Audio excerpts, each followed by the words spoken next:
My brother listed my luxury penthouse on Zillow for $2.8 million. Then the title company flagged it as fraud. I sat at the far end of the long table at Marcello's, our family's favorite upscale Italian restaurant where we gathered every third Sunday. The air carried the rich scent of truffle oil and quiet wealth, the kind of place where voices stayed low and servers moved like shadows. My brother Derek raised his champagne glass with a wide smile directed at Mom and Dad. To new beginnings, he toasted. The penthouse listing went live on Friday, already 3 serious viewing requests. Mom dabbed at her eyes with her linen napkin. You've always had to work so hard for everything, Derek. Not like some who just got lucky. Her glance flicked toward me for a split second before sliding away. Dad reached over and clapped Derek on the shoulder. What's the asking price again? $2.8 million, Derek said proudly. The number settled over the table, like expensive perfume. Bethany from Prestige Realty says it'll move fast. Unbeatable location, panoramic views, the full package. I quietly cut into my salmon, the cheapest entree on the menu, as always. It was a habit born from years of being called the cautious, one every time I refused to spend recklessly. Isn't that Michael's building? My sister Lauren asked, her tone light and innocent, too innocent. Derek waved it off. Michael's been talking about selling for months. I'm just helping him out. He's too tied up with his little nonprofit to deal with real estate. My little nonprofit. The one that had housed 1,427 homeless veterans over 8 years. The one running at 92% operational efficiency when the industry average hovered at 75%. The one that earned the Mayor's Community Service Award last year. I said nothing. I took another bite and let them keep talking. What they didn't know was that the whole scheme had started 3 months earlier, without my knowledge. I'd mentioned casually over coffee with Derek that property values in my building were climbing sharply. Just normal brother conversation.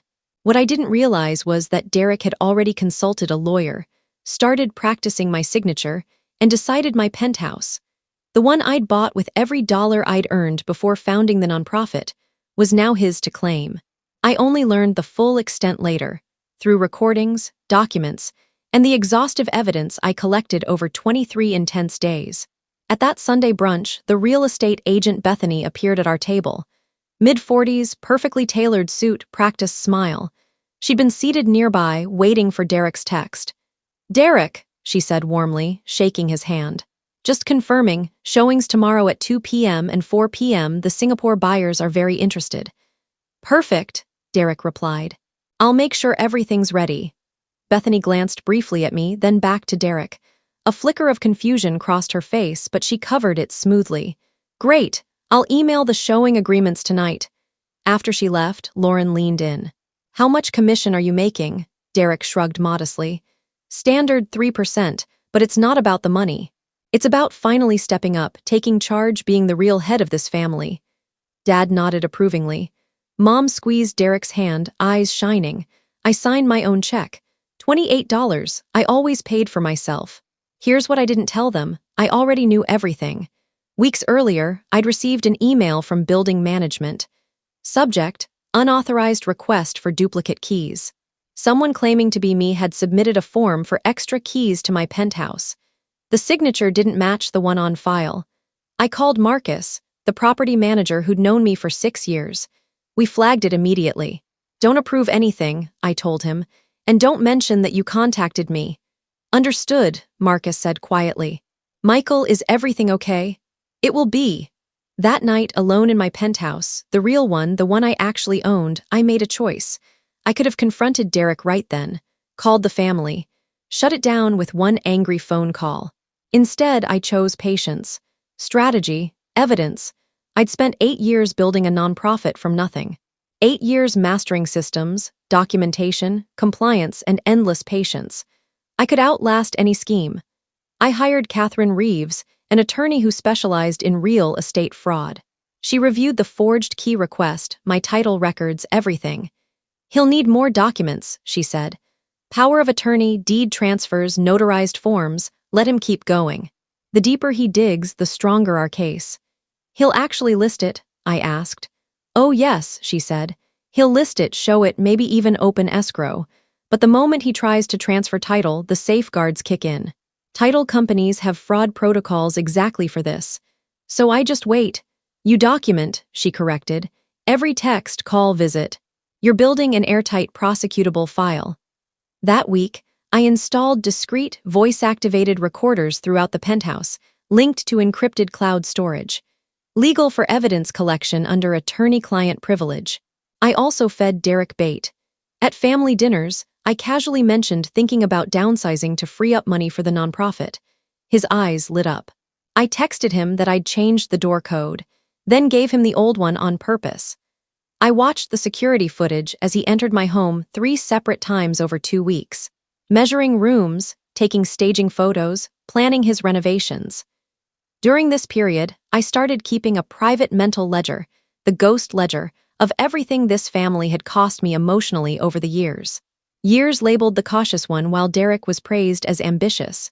Cost, self-worth, confidence, voice.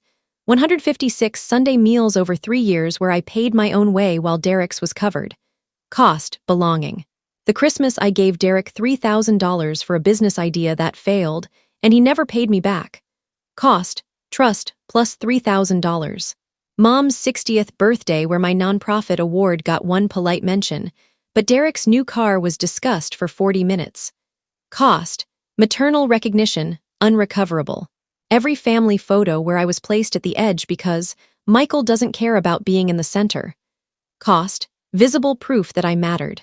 Every time Dad called Derek's son by full name with pride, and me just Michael in passing. Cost, paternal warmth measured in tone and volume. The 8-year anniversary of my nonprofit's founding that no one remembered. Cost, validation for work that helped 1427 veterans but meant nothing to blood relatives. This ledger had no dollar amount, but it carried crushing weight. Compound interest. A balance that could never be repaid. The real shift happened on day 12. I was in Catherine's office watching security footage of Derek giving Mom and Dad a private tour of my penthouse. Dad ran his hand over my Italian marble countertop, the one I'd saved 2 years to afford. "This will be perfect for Derek," he said. "He finally deserves something nice." Mom nodded. "At last, something good for our boy." Catherine glanced at me. "You okay?" I thought about the gambler's fallacy I'd studied in college before the nonprofit took over my life. The belief that if you keep investing love and loyalty, eventually the universe or family pays out. But families aren't slot machines. Sometimes they're rigged to take, not give. "I'm not okay," I told her. "But I'm done waiting for them to change." She nodded. "Then let's end this properly." Evidence collection complete. We organized everything. 7 forged signatures on legal documents, 12 unauthorized entries with timestamps, 8 recorded conversations, admitting intent 47 text messages, coordinating the fraud-active fraudulent listings on Zillow, Redfin, and Realtor.com, 3 scheduled showings with forged authorization forensic handwriting analysis. 34-page report confirming every forgery. Then came the part where the system did the work for me. When Bethany submitted the listing to the multiple listing service, it triggered automated checks. My title insurance company, First American Title, received an immediate duplicate listing alert. A property cannot be listed by 2 parties at once. I had never listed mine. But according to the MLS, Derek Morrison had, claiming full ownership. Their fraud detection flagged it instantly. Monday morning, after that Sunday brunch, investigator Robert Chin called. "Mr. Morrison, we've detected a potential fraudulent listing on your property at 1447 Meridian Boulevard, Penthouse 3. Are you aware of this?" "I am," I replied calmly. "It's been posted without my consent by my brother, Derek Morrison. I've documented the fraud for weeks." Silence. "Then, do you have evidence?" 47 pages, I said, "and I'd like to file a formal fraud report." Within hours, listing suspended, Bethany's brokerage notified for document review, all showings canceled, escrow, account frozen, local police fraud unit informed. Derek called me Tuesday morning, voice tight. "Hey man, quick question. Did you change your mind about selling? The title company says there's a verification issue. Could you just call them and confirm I had authority?" "I never gave you authority, Derek," I said quietly. "I never signed anything. I've been recording you forging my signature for 6 weeks. Long silence, then a forced laugh. "Come on, we're family. You said you were thinking of selling. I said values were rising. You decided that meant you could steal my home. He tried to defend himself with planted evidence. A text where I vaguely mentioned selling, the old door code I'd deliberately given him, a fake email from a near-identical address he'd created. Catherine destroyed each piece in court prep. The civil hearing was on a Thursday. Judge Patricia Hendricks reviewed the evidence for 40 minutes while Derek, Mom, Dad, and Lauren sat in the gallery. She looked up. Mr. Derek Morrison, this is one of the clearest cases of attempted real estate fraud I have seen. 7 forged legal documents, 12 illegal entries, fraudulent listings on 3 platforms, escrow opened with falsified ownership, all while the true owner documented every step. Derek's lawyer tried to interrupt. The judge silenced him. To me, Mr. Michael Morrison, your request for a restraining order is granted. Mr. Derek Morrison is prohibited from coming within 500 feet of your residence or contacting you. She turned back to Derek. This case is referred to the district attorney for criminal prosecution. Dad stood. Your Honor, this is a family matter. Attempted theft of a $2.8 million property through wire fraud and forgery is not a family matter, the judge said coldly. It is felony crime. Sit down. The restraining order was served to Derek in the courtroom. Bethany's real estate license was flagged for ethics review. She'd failed to verify ownership. The $15,000 earnest money Derek had deposited to make the escrow look legitimate was seized as evidence. His appeal claiming family misunderstanding was denied in 11 days. Evidence too overwhelming. Consequences rolled out quickly. The restraining order meant Derek couldn't attend family gatherings at Mom and Dad's house, only 340 feet from my building. Sunday brunches ended forever. Bethany was suspended 90 days without pay.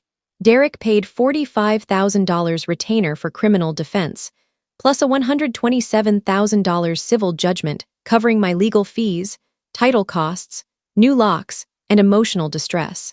The DA charged felony forgery, attempted wire fraud, and identity theft. Derek took a plea, 18 months probation, 200 hours community service, $89,000 restitution, permanent criminal record. The story spread through public court records and industry gossip. Derek's real estate contacts distanced themselves. Mom called once. You're destroying your brother over a misunderstanding. He forged my signature 7 times, I replied. He tried to steal my home. That's not misunderstanding. That's premeditated felony fraud. Family forgives. Family doesn't commit wire fraud. She hung up. We haven't spoken since. 6 months later, I sit on my penthouse balcony as the city lights sparkle below like infinite possibilities. The air is crisp and clean. My penthouse is still mine, every marble counter, every skyline view. Title clear. Locks new, codes mine alone.